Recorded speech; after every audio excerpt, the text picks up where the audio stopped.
Yuki? Ako, honestly, parang syempre tinatanong din sa akin ng mga kaibigan ko yan.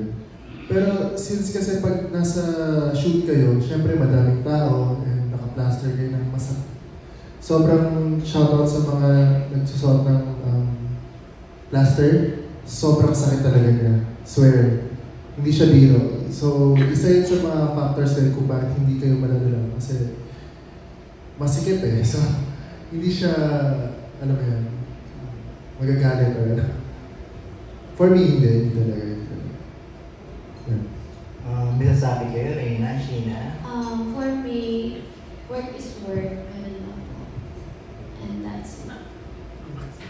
Sheena? Hindi ko. Inaano ko na, mindset ko na sa sarili ko na hindi dapat kailangan maging professional actor. Para maging